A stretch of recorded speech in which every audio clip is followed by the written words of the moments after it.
Ya, itu dia kasus dari penyiraman air keras di PPD 213 yang terjadi beberapa hari lalu yang mengorbankan 13 orang yang tidak bersalah di angkutan publik.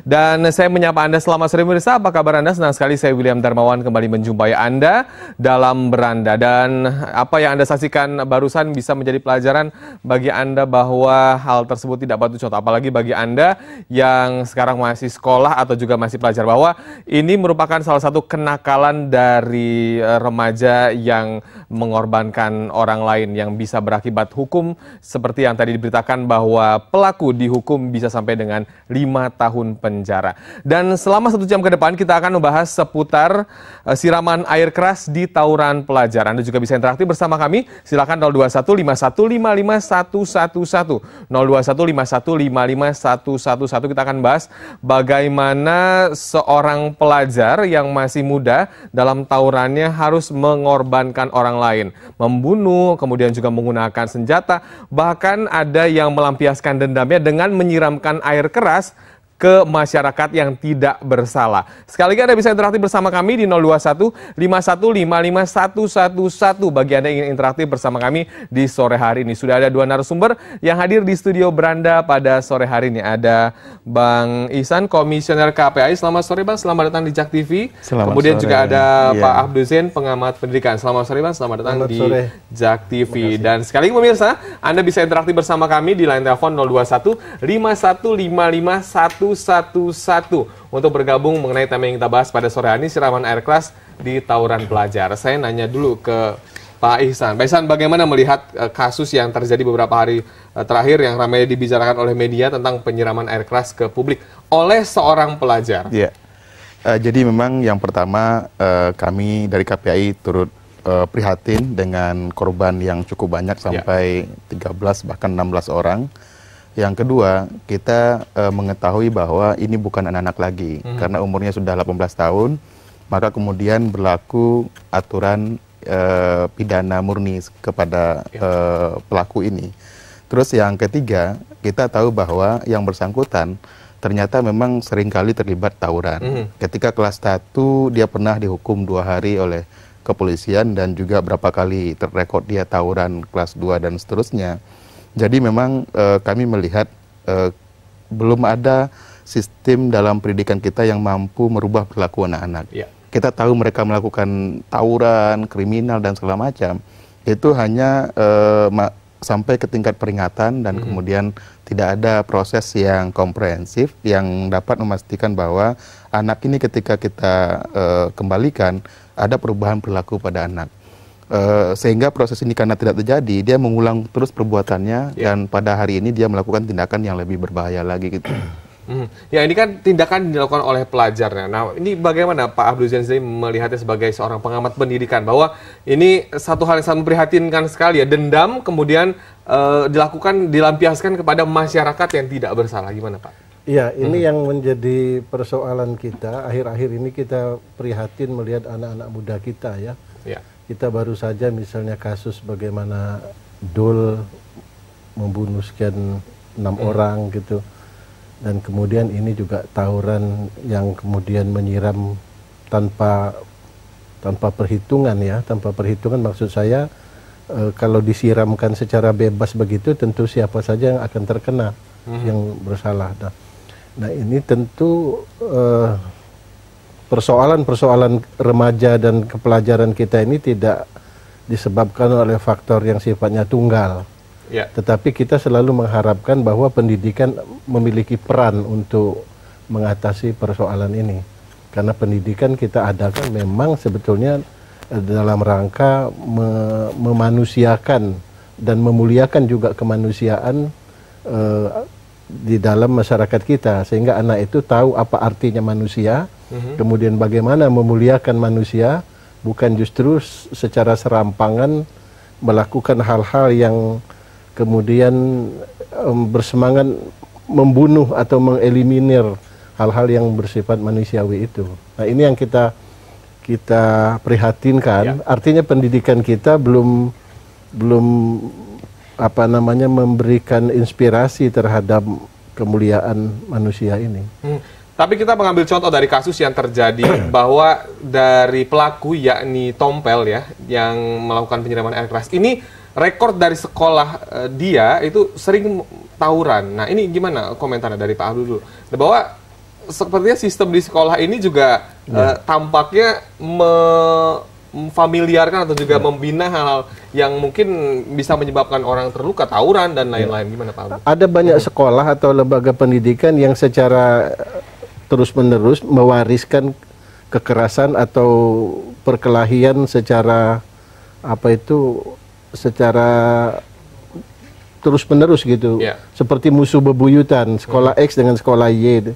Nah, ini sebetulnya bukan sesuatu yang tidak bisa diatasi, tetapi memang memerlukan kesungguhan, keseriusan, dan harus dianggap sebagai usaha besar di dalam mengatasi persoalan itu. Dan tidak bisa tidak, tentunya pertama adalah perhatian dan concern dari sivitas akademika atau dari pihak sekolah, dalam ini guru-guru dan masyarakat sekitar harus ambil bagian. Tetapi tidak dengan cara yang biasa maksud saya, karena dia harus memutus rantai itu. Nah, memutus rantai ini menurut saya tidak bisa dengan upaya-upaya yang insidental dan sekali-sekali saja. Usaha besar ya, apakah ini juga dibutuhkan peran dari Diknas mungkin atau juga pemerintah yang begitu tegas harus menghukum atau juga melakukan satu tindakan yang tegas terhadap satu sekolah yang sedang melakukan tawuran, dan kami akan menemukan jawabannya. Pemirsa, Anda jangan kemana-mana, tetap di Beranda karena kami akan kembali setelah yang berikut ini. Ya, terima kasih Anda masih di Beranda dan Anda juga bisa interaktif bersama kami di 02151555111. Kita masih membahas bagaimana suatu hal yang perhatian terjadi pada pelajar di mana siraman air keras harus dilakukan oleh seorang pelajar yang mengorbankan masyarakat umum ya. Dan kita kembali ke narasumber, ke Pak Ihsan. Pak Ihsan, nah ini kenapa ya kok anak-anak zaman sekarang itu kok jadi lebih beringkas kalau bisa dikatakan. Mungkin dulu juga tawuran sudah ada kali ya Pak Ihsan ya. Tapi sekarang kok nampaknya ada keinginan kalau nggak mati nggak puas, kalau nggak berdarah nggak puas. Dan ini terjadi lagi air keras yang disiram. Ya, jadi memang modus tren tawuran itu dari dulu sudah ada. Saya berapa kali pertemuan waktu mediasi 670 itu, datang yang sudah angkatan umur 50, 60 itu mengatakan dari dulu prodi mereka itu sudah ada tawuran. Yang saya heran, sepertinya ini diturunkan. Ada kesan bahwa ini kemudian diwariskan. Ada pengkondisian dari luar sekolah untuk mendoktrin adik-adik mereka untuk melakukan hal yang sama. Bahkan dari beberapa penelitian yang dilakukan oleh banyak kampus dan juga para ahli menemukan fakta bahwa sengaja diorganisir oleh orang dari luar, oleh para alumni dari luar masuk melalui kumpulan-kumpulan untuk mendorong mereka melakukan tawuran. Nah, ini yang pertama hal yang kita melihat bahwa ternyata tawuran ini tidak berdiri sendiri, dia memang betul-betul diturunkan oleh para seniornya. Yang kedua, setiap hari modus trennya selalu berkembang. Orang dulu mengatakan kami tidak sampai mati. Kalau sudah jatuh kami pergi, kami tinggal. Nah, berapa tahun terakhir kita melihat sampai mati. Sebelum meninggal nggak akan ditinggalkan sama mereka gitu, sampai dibacok dan kemudian meninggal. Ini menunjukkan bahwa agresivitasnya sangat meningkat dari tahun-tahun sebelumnya. Yang ketiga, penggunaan alat. Dulu mereka bilang hanya batu dan kemudian hal-hal yang kemudian diyakini tidak akan bisa membuat orang lain meninggal. Tapi di akhir-akhir ini mereka menggunakan senjata tajam sampai air keras. Nah, ini situasi yang sangat memprihatinkan. Maka oleh karena itu kami melihat bahwa dalam beberapa tahun terakhir, saya masih ingat terlibat aktif dengan kementerian dan juga dinas pendidikan kita mendialogkan bagaimana menyelesaikan masalah ini. Ini sebetulnya satu hal yang sudah lama diketahui oleh pemerintah. Kementerian, dinas tahu persis bagaimana anatomi, akar masalah, kemudian bagaimana harusnya menyelesaikan masalah ini. Cuman seringkali yang kami sedihkan, kita sering reaktif. Ketika ada korban meninggal dan kemudian segala macam, semua bereaksi. Tapi ketika ini ditinggalkan oleh publik, kita diam dan kita tidak menyelesaikan masalah. Maka oleh karena itu kami berharap, kemarin saya sempat mengatakan kepada banyak pihak bahwa ini harus punya treatment khusus. Karena anak-anak ini kadang-kadang mereka juga frustrasi juga melihat lingkungan mereka, di mana orang tua, guru, semua pejabatnya mengatakan sesuatu yang sangat normatif, sesuai dengan nilai-nilai, tapi prakteknya mereka tidak menjalankan, di rumah tidak dijalankan, di sekolah tidak dijalankan. Akhirnya mereka merasa sesuatu yang benar itu bukan untuk dikerjakan, tapi hanya untuk dipelajari, tapi pelaksanaannya harus sesuai dengan apa yang mereka mau. Nah, oleh karena itu saya berharap cukuplah ini yang terakhir. Tadi saya dengar anak SMP juga daerah Cilincing tawuran juga. Kita harus segera menuntaskan. Kenapa? Karena tradisi tawuran ini kalau dibiarkan itu akan mengakar kepada perilaku anak itu, menjalar kepada teman-teman lingkungannya, dan kemudian ini adalah penyumbang terbesar untuk tindakan kriminal pada anak-anak. Baik nanti adalah perampokan, penodongan, narkoba dan segala macam. Kami berharap memang kita tidak ada alasan untuk membiarkan lagi. Ya, karena ini bisa dikatakan membiarkan premanisme akhirnya berkembang di sekolah ya. Tadi bisa lebih berat lagi mungkin nanti melakukan kriminal di luar nanti setelah keluar dari sekolah. Baik, sudah ada telepon yang masuk. Selamat sore. Halo ya, selamat sore Pak. Dengan Bapak siapa di mana? Pak Imam di Cicoka. Ya, silakan Bapak, ada komentar. Ya. Ya, ada komentar Bapak, silakan. Oh ini Pak, masalah tawuran. Ya. Saya ingin nanya, itu tadi masalah sistem, masalah dinas pendidikan, itu masalah turun-temurun regenerasi tawuran, itu semuanya salah Pak. Ya, tampaknya terputus dan sayang sekali ya komentarnya tidak bisa kami tangkap. Tapi kalau kita kembali lagi tadi ya, disebutkan bahwa mungkin juga ada peran Kementerian Pendidikan. Nah, ini bagaimana dari Pak Abdul melihat bahwa Kementerian juga mungkin perlu melakukan satu peraturan ke sebuah sekolah atau juga memberi hukuman, ini bagaimana Pak? Saya kira persoalan-persoalan ini harus menjadi bagian dari grand design pendidikan kita. Ini secara umum. Dan tentu saja ada hal yang bersifat spesifik juga. Karena ada daerah-daerah tertentu yang memang sudah turun-temurun gitu. Jadi harus ada grand design yang bukan seperti kata Pak Ihsan tadi reaktif sifatnya. Ketika ada persoalan langsung baru kita heboh gitu kan. Tetapi harusnya di dalam perancangan pendidikan itu harus sudah menjadi perhitungan dan pertimbangan bahwa gejala-gejala anak muda kita sekarang ini sudah mengarah kepada hal-hal yang konkuren ini, yang saling meniadakan, saling membunuh sampai sebegitu. Nah, apa gitu kan? Misalnya 10 tahun terakhir ini, anak-anak kita itu didesak dengan ujian nasional.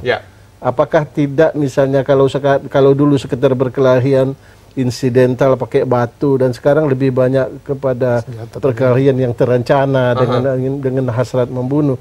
Jangan-jangan ada implikasi dari ujian nasional yang anak dan semua usaha pembelajaran sekarang dihasung ke suatu arah di mana harus lulus gitu. Sehingga tidak sempat lagi guru untuk mengenalkan apa artinya menjadi manusia, apa artinya kita memuliakan manusia, sehingga manusia itu dianggap sesuatu yang tidak biasa saja begitu kan.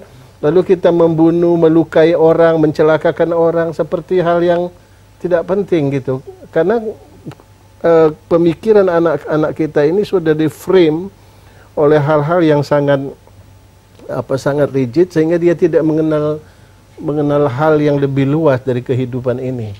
Karena tidak punya ruang buat guru untuk mendiskusikan, mempercakapkan tentang bagaimana kita hidup ini harusnya. Gitu. Baik, semakin menarik diskusi kita pemirsa. Kami akan kembali, Anda jangan kemana-mana karena kami masih akan membahas topik yang menarik ini. Tetap di JAK TV, akan kembali setelah azan maghrib. Ya, kami ucapkan selamat menunaikan ibadah sholat maghrib bagi Anda yang menjalankan. Kita masih berada dan masih membahas seputar siraman air keras di tawuran pelajar. Anda juga bisa interaktif bersama kami di 0215155111. Saya ke Pak Ihsan. Bisa dikatakan bahwa dalam hal ini tawuran yang mungkin menjadi turun-temurun sampai sekarang juga terjadi juga keberingasan anak yang semakin liar gitu ya Pak. Bisa dikatakan bahwa banyak sistem yang salah ya Pak, bahwa sistem pendidikan kemudian juga aturan-aturan di sekolah itu tidak tegas sehingga membiarkan mereka seperti itu. Ya, jadi memang tadi saya sepintas mendengar tanggapan dari yang menelpon tadi bahwa merasa itu tidak satu hasil temuan yang tidak benar. Tapi kalau kita mau jujur, telusuri, kami pernah rapat perangkatan dari zaman tahun 70, 80, 90 sampai sekarang, mereka selalu melakukan tawuran. Jakarta itu tidak pernah bebas dari tawuran. Maka oleh karena itu, ada satu model yang pernah diceritakan dalam pertemuan itu di Bekasi. ada satu sekolah yang kemudian memanggil semua orang tua dan murid menyampaikan bahwa ada aturan yang berlaku.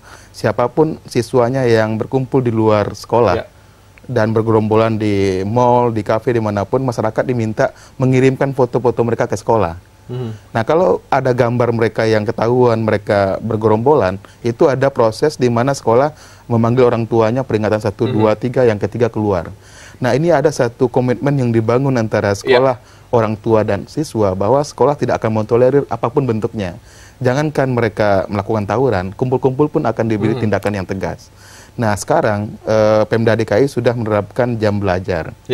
Dan kemudian juga sebelum jam belajar itu ada aturan yang mengatur bahwa tidak boleh berkeliaran pada saat jam sekolah. Ini sudah ada 2 aturan yang tegas mengatur. Maka oleh karena itu kami berharap memang kita menyadari bahwa agresivitas pada anak itu tidak murni pada konteks di luar diri anak. Ada juga faktor dari dalam diri di mana mungkin keluarganya yang tidak harmonis, orang tua bercerai, konflik yang berkepanjangan, orang tua yang cuek pada anak. Tapi ketika potensi ini ada dalam keluarga dan dia keluar dari rumah, di luar didukung oleh suasana yang kondusif, itu bertemu antara potensi kekerasan itu dengan lingkungan yang menampung kekerasan itu. Jadi kami melihat bahwa kita harus intervensi ke keluarganya. Ketika kita tahu mereka ada keluarga yang rawan dan rentan, anak itu bermasalah, harus diintervensi khusus.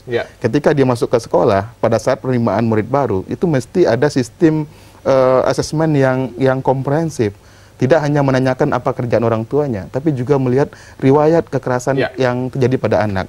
Sehingga kita bisa betul-betul membaca semua persoalan dari hulunya, dan kita mengantisipasi dari awal. Kami khawatir kalau pola kita seperti ini, merespon kasus, kita akan membiarkan mereka terjerumus ke situasi yang lebih berat lagi semuanya. Jadi kita dukung langkah pemerintah untuk menerapkan jam tidak boleh keliaran di luar, jam belajar malam, dan juga kita tarik ke dalam untuk membenahi keluarga. Ya, baik. Sudah ada penelpon yang masuk, saya sapa terlebih dahulu. Selamat sore. Selamat sore. Ya, dengan siapa di mana? Saya dengan Ibu Yani, Tangerang. Ya, Ibu Yani ada komentar, silakan. Iya, saya mau komentar gini. Kalau memang ada ini siraman air keras begini ya untuk anak-anak sekolah, memang anaknya sudah dihukum ya, anaknya sudah dihukum. Tetapi kalau mau lebih keras lagi, ya sekolahnya juga kan ketahuan anak ini sekolah di mana. Jadi sekolahnya juga ditindakin gitu loh, jangan anaknya saja. Dan kalau sekolahnya sudah itu, akhirnya orang tuanya ditarik juga. Siapa ini yang salah? Karena nggak mungkin anaknya aja yang salah. Nah, sekolahnya kalau sudah dikasih hukuman juga, boleh dibilang kasih hukuman, sekolahnya itu akan berhati-hati dengan anak-anaknya dan dia akan menjaga benar-benar anak-anaknya itu. Percuma dikasih peraturan-peraturan, anak-anaknya juga bisa langgar. Tapi kalau sekolahnya sudah dikasih peringatan juga dari Kementerian Pendidikan apa segala macam, itu sekolah bisa diikutin dan sekolah itu akan ketakutan kalau sampai dia juga akan dihukum sekolahnya. Kepala sekolahnya lah dipanggil lah. Gitu. Baik. Jadi jangan anaknya saja. Baik, terima kasih Ibu. Ini sudah membuat orang menderita yang lain ya. Ya, baik, terima kasih Bu. Ya, Pak Abdul ada komentar silakan. Ya, poin saya bahwa ini tidak reaktif. Jadi penyelesaian itu harus terencana. Apa yang dikatakan Ibu itu tadi itu artinya tidak melihat pada satu persoalan, misalnya anaknya dihukum atau sekolahnya saja. Nah, saya bisa melihatnya dari sisi yang lebih luas. Misalnya tadi anak ini, anak-anak muda dalam usia pubertas ini memang memiliki dorongan-dorongan di luar untuk menunjukkan eksistensinya. Dan itu adalah suatu gejala umum dalam perkembangan psikologisnya. Tetapi persoalannya, mengapa lalu mereka memilih perilakunya itu pada pilihan-pilihan yang kekerasan itu? Betul. Nah, ini menurut saya, ini terkait dengan sistem sosial dan informasi dan pendidikan kita. Jadi mereka memiliki beberapa alternatif, karena perilaku itu sebetulnya ketika memiliki suatu stimulus masuk ke dalam dirinya, lalu di dalam dirinya itu ada reaksi, dan reaksi itu ada beberapa alternatif. Nah, lalu mengapa alternatif kekerasan itu ada di atas sekali kemudian jadi pilihan? Nah, ini kalau menurut saya, karena apa yang dialami oleh anak sehari-hari, mungkin dalam keluarga, mungkin di sekolah, mungkin di dalam masyarakat, ya yang informasi yang masuk ke dalam dirinya yaitu kekerasan itu. Misalnya berhari-hari dia melihat bagaimana masyarakat kita ini menyelesaikan persoalannya dengan kekerasan. Betul. Kalau ada konflik vertikal atau konflik horizontal, lalu diselesaikan dengan kekerasan. Dan itu masuk terus setiap hari, lalu menumpuk. Jadi tidak ada misalnya 1 sampai 5, alternatifnya kekerasan semua. Ya. Jadi begitu dia bersentuhan dengan lingkungannya, misalnya tersenggol motor atau singgolan bahu dengan teman sekolah lainnya, lalu yang muncul responsnya itu adalah kekerasan. Yang kekerasan itu kemudian diambil. Nah, ini kalau menurut saya memang harus memerlukan penyelesaian yang komprehensif dan terencana. Terencana. Misalnya peran media massa juga ya. Peran media massa juga cukup besar kalau menurut saya di dalam memberikan model-model referensi kepada anak-anak kita di dalam berperilaku. Yang itu tadi yang saya maksudkan. Nah, oleh karena itu bukan hanya sekolah juga. Misalnya model pembelajaran, relasi antara guru murid itu sangat tidak demokratis. Ya. Guru secara otoriter memberikan pelajaran sebagai satu-satunya sumber kebenaran, dan anak hidup dalam kondisi begitu, dalam kondisi yang tidak diakui eksistensinya oleh guru. Ya, bisa katakan tertekan di sekolah. Tertekan di sekolah, dan guru sumber kebenaran mereka tidak penting begitu. Sehingga mereka tidak merasa dihargai, tidak mendapatkan kepuasan dalam belajar, lalu itu berakumulasi dengan berbagai ketidakpuasan, ketegangan tentang masa depan, kalau tamat sekolah mau kemana, dan numpuklah semua itu. Ya. Lalu kemudian ketika dia menemukan momen untuk keluar, itu menjadi kekuatan yang tidak terkendali. Dan itulah yang kemudian membunuh dan sebagainya. Berarti bisa dikatakan pendekatan-pendekatan secara personal juga penting ya, Pak Ihsan ya, bagi anak terutama, karena tadi ya bahwa sekolahan juga bisa dikatakan otoriter, tidak memiliki hubungan yang lebih akrab dengan anak tersebut. Kira-kira jadi kalau kita lihat ke Undang-Undang Perlindungan Anak, pasal 3 itu mengatakan bahwa perlindungan anak bertujuan untuk mewujudkan anak Indonesia yang berkualitas, berakhlak mulia, dan sejahtera. Nah, ini turunkan dalam RPJM, kemudian dalam peraturan daerah. Ada 3 pendekatan yang digunakan. Yang pertama, bagaimana mengatur norma peraturannya tersedia. Yang kedua, bagaimana infrastruktur sumber dayanya ada. Yang ketiga, bagaimana proses pelaksanaan itu dilakukan di lapangan. Nah, ketika 3 struktur ini dijalankan dengan baik, kita mengutamakan upaya pencegahan. RPJM bilang bahwa yang diutamakan untuk anak itu mencegah mereka jangan melakukan, mencegah mereka korban. Nah, selama ini yang terjadi di lapangan, kita cenderung kemudian menyiapkan tempat rehabilitasinya, tempat penanganan. Jadi bertentangan antara kebijakan nasional dengan realitas di lapangan. Kita cenderung mengatakan bahwa menunggu mereka tawuran kita proses, menunggu ada yang meninggal kita perkarakan pelakunya. Coba kita lihat ke dalam pencegahan. Pencegahan itu pendekatannya adalah yang pertama sekali bagaimana parentingnya, pengasuhan dalam keluarga berjalan dengan baik. Ketika orang tua mau menikah dibekali dengan baik. Ketika jadi keluarga diberikan dukungan yang cukup.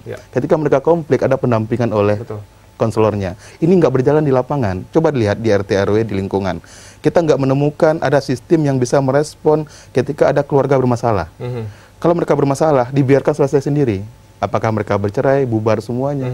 Nah, artinya apa yang diinginkan oleh kebijakan nasional ini belum mampu direspon di tingkat lapangan. Nah, kami berharap ini harus ditemukan antara keinginan kita secara nasional untuk mencegah anak menjadi korban dengan realitas yang terjadi di lapangan saat ini. Ini harus dipertemukan menjadi satu sinergi yang mengatakan bahwa mewujudkan anak Indonesia yang berkualitas, berakhlak mulia, dan sejahtera tadi gitu. Baik, nanti kami masih akan melanjutkan dialog kami, dan Anda juga masih bisa interaktif di 0215155111, tetap di Beranda.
Ya, itu dia tawuran yang sangat memprihatinkan sekali yang terjadi pada pelajar. Selain sistem pendidikan yang perlu diperbaiki dan masih banyak sekali PR yang perlu dilakukan, salah satu faktor yang menyebabkan kekerasan yang dilakukan oleh pelajar atau anak adalah faktor keluarga. Saya ingin bertanya dulu ke Pak Abdu. Pak Abdu, ini faktor keluarga kan sangat penting. Bagaimana mengawasi putra-putri mereka di luar sekolah, kemudian juga membimbing mereka agar mereka juga bisa berjalan lurus. Kira-kira bagaimana? Ya, kalau keluarga itu untuk anak-anak yang sudah besar ya, yang pubertas misalnya, itu juga sangat terbatas di dalam mengontrol di luar rumah.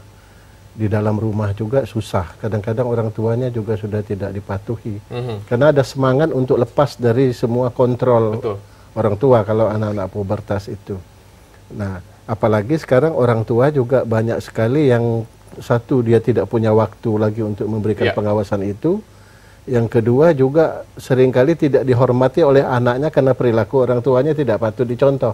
Betul. Kan keluarga kita sekarang ini keluarga yang sedang transisional juga gitu. Banyak ibu-ibu bekerja, bapak-bapak bekerja, mereka kurang perhatian dan segala macamnya. Nah, oleh karena itu untuk kontrol di masyarakat, saya sangat setuju sekali ide di pemerintah DKI ini untuk mencoba menetapkan adanya jam belajar. Mungkin bukan jam belajar, jam anak-anak harus berada di rumah jam-jam itu. Ya, bahwa ini mungkin nanti akan ada kendala-kendala, tetapi paling tidak ini menginspirasi kita bahwa rumah tangga, orang tua, masyarakat itu harus care, harus peduli dengan anak-anak muda ini. Jangan dibiarkan liar sekehendak hatinya. Jadi harus ada tanggung jawab, harus ada perhatian, dan mereka ini adalah masa depan kita, masa depan keluarga, dan juga masa depan bangsa ini. Nah, ini inspirasi yang sangat penting nanti, dan oleh sebab itu saya kira gagasan ini perlu didukung sebagai sebuah gerakan awal di dalam mengembalikan perhatian orang tua dan tanggung jawab orang tua terhadap pengawasan anak dan dan kontrol terhadap anak supaya dia tidak berkembang sedemikian rupa di luar gitu. Ya, Pak Ihsan, yang ditambahkan ini hubungan dengan keluarga juga, peran keluarga untuk hal ini. Ya, jadi kalau kita kembalikan ke Undang-Undang Pelindungan Anak, sebetulnya tegas dikatakan bahwa jika orang tua tidak mampu menjalankan kewajiban dan tanggung jawabnya, itu negara bisa mengambil anak itu dengan mekanisme di pengadilan. Artinya bahwa ketika dia tidak mengurus, melantarkan, membiarkan, itu ada mekanisme di mana keluarganya atau lembaga yang berwenang untuk kemudian mencabut kuasa asuh orang tuanya dari anak tersebut sampai batas waktu orang tua dianggap bisa dikembalikan kepada anaknya. Nah, tapi selama ini dalam praktek lapangan kita selalu melihat bahwa anak itu dianggap propertinya orang tua, dianggap itu wilayah domestik yang tidak bisa dimasuki. Padahal undang-undang sudah mengatur negara boleh campur tangan ke dalam rumah tangga ketika di situ terbukti orang tua tidak mampu menjalankan tanggung jawabnya. Jadi memang dilema yang luar biasa sejak tahun 2002 undang-undang ini disahkan sampai sekarang kita belum mampu menjalankan secara keseluruhan. Banyak hal yang kemudian diabaikan dengan alasan karena khawatir ini dianggap melanggar kebiasaan, khawatir dianggap ini akan membuat polemik. Kenapa pemerintah berani-beraninya masuk ke dalam urusan keluarga? Maka oleh karena itu kami melihat bahwa ini butuh kesungguhan, political will, sebuah kebijaksanaan, kemauan dari seorang pemimpin bahwa sesungguhnya kita punya aturan. Kalau orang tua tidak benar-benar mengurus anaknya, maka kemudian dimungkinkan keluarga intervensi melalui mekanisme pengadilan, kalau enggak pemerintah ambil. Nah, selama ini jarang kita dengar ada pemerintah yang mau ambil. Jangankan mau ambil, yang di lapangan pun nggak diurus oleh pemerintah. Bagaimana mau ambil? Sudah ada penelpon yang masuk, saya sapa terlebih dahulu. Selamat sore. Halo, selamat sore. Ya, dengan Bapak siapa di mana? Dengan Pak Hartono di Jakarta. Ya, silakan Bapak, ada komentar. Iya, komentar saya itu narasumber itu banyak ngomong muter-muter nggak jelas ya. Yang penting itu dihukum, hukuman itu yang jelas gitu, Pak. Iya. Kalau hukuman seperti apa yang menurut Bapak pantas? Repot ya. Halo? Ya, hukuman seperti apa yang menurut Bapak pantas? Iya, supaya penjeraan lah gitu kan. Saya lihat banyak tahun, saya pernah juga naik Metro Mini ya. Itu ada di dalam Metro Mini itu ada pelajar. Sudah itu tiba-tiba ada botol dilemparkan, untung nggak kena kepala saya. Saya kan udah tua juga, 60 lebih. Iya. Ya, kalau saya mudanya udah saya turun, saya gebukin itu anak itu. Iya, itu membahayakan orang lain itu. Iya. Kan repot itu. Aha. Jadi Baik. kalau nggak ada hukuman tuh ngomong aja muter-muter nggak jelas. Baik. Bisa. Berarti Bapak sendiri ingin ada hukuman yang konkret bagi para pelajar yang melakukan kekerasan terhadap itu kan kriminal sudah, Pak. Baik. Terima kasih Bapak atas komentarnya. Kita akan menanyakan kira-kira seperti apa hukuman yang pantas, karena ini mungkin juga pertanyaannya ini kan juga ada hubungannya dengan anak, kemudian juga kalau yang mungkin melakukan siraman air keras sudah 18 tahun ke atas, sehingga sudah dikatakan bukan anak lagi ya Pak Ihsan ya. Jadi nah ini mungkin tuntutan dari salah satu pemirsa yang bilang katanya bagaimana hukuman konkretnya ini? Sebetulnya kalau menyimak dari awal, kita sudah tuntas membahas bahwa ini adalah dewasa dan dia berlaku KUHP dan juga Undang-Undang Pasal 80. Bagaimana dengan anak-anak lainnya Bang, yang mungkin juga melakukan kekerasan? Ya artinya gini, masyarakat harus sadar bahwa jika umurnya di bawah 18 tahun, ada mekanisme Undang-Undang 397 yang berlaku pada mereka. Artinya bahwa mereka dikenakan proses tidak sama dengan orang dewasa. Nah, kalau kita mengatakan bahwa semua dihukum seperti halnya kemauan kita, itu nggak ada aturan. Maka oleh karena itu, masyarakat harus sadar bahwa dalam penindakan terhadap anak-anak yang melakukan tindak pidana, itu kita diatur dalam satu acara pidana khusus, atau yang kita sebut dengan lex spesialis tadi. Artinya, kalau dia terbukti melakukan, kalau tindakan pertama, di situ ada proses di mana kemudian diarahkan untuk pembinaan dulu. Bukan kemudian aparat tidak mau menghukum, tapi itu undang-undang yang mengatur seperti itu. Nah, kalau kemudian kita katakan baru pertama itu ditemukan kasus, kita langsung tindak dan pidanakan dan kriminalkan, di negara ini nggak ada aturan hukum. Jadi artinya bukan kita mengatakan akan membela mereka, tidak. Tapi kalau memang terbukti mereka melakukan tindak kriminal, masuk ke proses yang ada, di situ ada mekanisme khusus yang mengatur bahwa hukumannya separuh orang dewasa, kalau dia masih anak-anak, dan kemudian kalau yang pertama mereka diberikan tindakan dalam bentuk pembinaan oleh orang tua atau Kementerian Sosial, itu tegas dalam undang-undang. Jadi saya pikir masyarakat harus sabar. Karena kalau kita menumpahkan kekesalan kita kepada anak-anak, pertanyaannya, apakah pantas kalau kita kemudian menutupi diri kita sendiri bahwa sesungguhnya itu produk dari kita semua. Anak itu adalah hasil karya tangan kita. Nah, ketika mereka melakukan seperti itu, pasti orang tuanya ada masalah. Tidak mungkin tiba-tiba anak itu menjadi seorang yang agresif, anarkis, dan melakukan tindakan pembunuhan dan kriminal. Ya, Pak Hadu ada komentar ini juga soal tadi sepertinya harus hukuman konkretnya seperti apa? Ini kita ngurusi persoalan manusia ini tidak bisa, pertama tidak bisa emosional dan tidak bisa dengan simple saja. Itu satu. Kalau masalah hukuman itu ya sudah selesai, hukumnya sudah ada, tinggal terapkan. Sudah ada itu. Sudah ada undang-undang yang berlaku, tinggal diterapkan gitu ya Pak Abdul ya. Dan itu gampang. Kalau aparaturnya bisa bekerja dengan baik, hukumnya bisa dijalankan. Untuk anak-anak ada, untuk orang anak-anak yang sudah dewasa sudah ada. Nah, yang jadi persoalan ini menjadi rumit ketika kita berbicara tentang pencegahan. Betul. Ya. Bagaimana supaya ini tidak terjadi lagi dan tidak terulang lagi? Ini yang persoalan sulit. Karena persoalannya bukan tunggal. Nah, untuk menganalisis apa yang menjadi penyebabnya ini agar kita bisa menemukan terapinya, solusinya. Nah, ini yang perlu pembicaraan yang muter-muter kata Bapak itu tadi. Karena persoalannya tidak simpel. Nah, di Indonesia ini seringkali kita itu memecahkan masalah, membuat pemecahan masalah, tapi masalahnya tidak jelas. Karena tidak pernah dibicarakan dengan muter-muter itu. Jadi kalau kita muter-muter itu, sebetulnya kita itu sedang mencari apa sih sebetulnya inti persoalannya, agar kita dapat menemukan solusi yang tepat. Ini persoalannya. Jadi perlu kesabaran tadi dan juga memang perlu kecermatan dan kecerdasan di dalam memformulasikan. Karena penyebabnya tadi tidak tunggal. Dan kami masih punya satu segmen selanjutnya. Pemirsa, Anda jangan kemana-mana, tetap di Beranda. Terima kasih Anda masih di Beranda dan kita masih membahas seputar siraman air keras di tawuran pelajar. Seperti yang tadi diinformasikan juga atau juga dibicarakan oleh narasumber bahwa yang paling penting adalah bagaimana pencegahan agar ini tidak terulang. Saya akan mengambil kesimpulan dan juga menanyakan bagaimana solusi dari perbincangan kita selama 1 jam ke belakang. Pak Ihsan, nah ini juga KPAI juga kan melakukan pendampingan ke orang tua, juga ke anak, kemudian juga ke sekolah. Nah, ini bagaimana pencegahan agar hal ini tidak terulang dan juga solusinya apa yang harus segera diperbaiki, Pak? Iya, jadi kami melihat bahwa ini ada 2 hal yang sangat penting kita cermati. Yang pertama adalah kecenderungan pelajar yang kemudian tawuran, kekerasan, kriminal. Di sisi lain ada perasaan publik yang sudah tidak tahan melihat perilaku anak-anak ini. Ada dua hal yang kemudian kita coba tempatkan pada tempat yang proporsional. Nah, untuk anak-anak ini, kami berharap betul-betul pemerintah menerapkan peraturan perundang-undang yang sudah ada. Bahwa dimungkinkan kita pencegahan itu membina.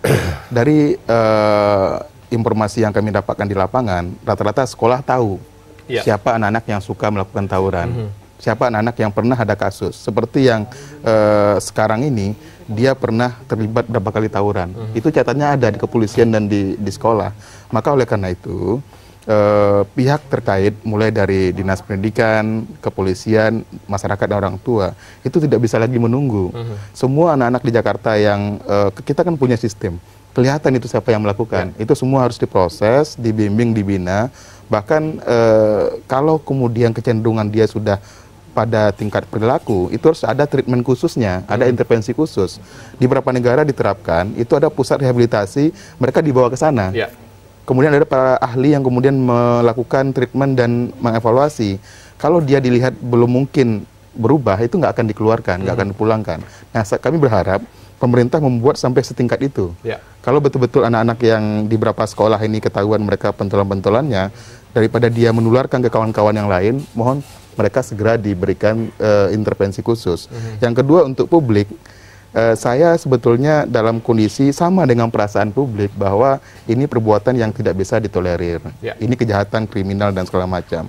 Tapi kita menyadari bahwa ketika kita belum bisa menata semuanya, membenahi semuanya, pasti ini akan selalu terjadi.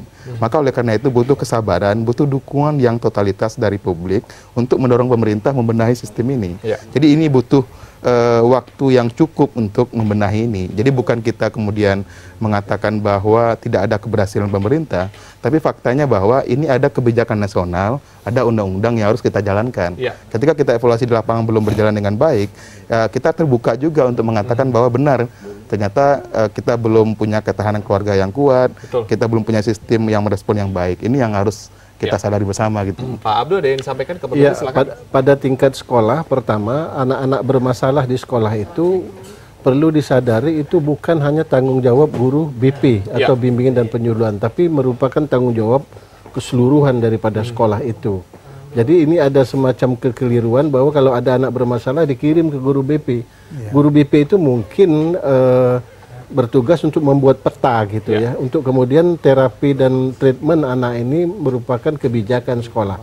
Itu dalam hal yang lebih spesifik. Ya, kemudian secara umum, saya kira perlu ada kebijakan dari pemerintah ini tentang metodologi pembelajaran.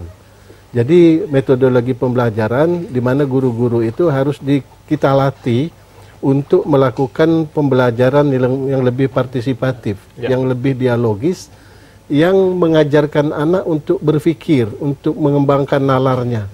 Sehingga ketika mereka merespons dari berbagai stimulus yang datang ke dirinya, dia bisa menggunakan nalarnya terhadap 1, 2, 3, 4 dari alternatif itu. Dan ini yang menurut saya perlu dilatih. Nah, selama ini pendidikan kita lebih banyak mengisi pikiran. Jadi pikiran itu diisi dengan fakta-fakta pengetahuan, tetapi tidak diolah dengan nalar, sehingga diperuntukkan nanti setelah diisi pada saatnya dikeluarkan ketika ujian. Ketika anak ini keluar atau sudah dewasa, dia tidak memiliki keterampilan berpikir, keterampilan menalar.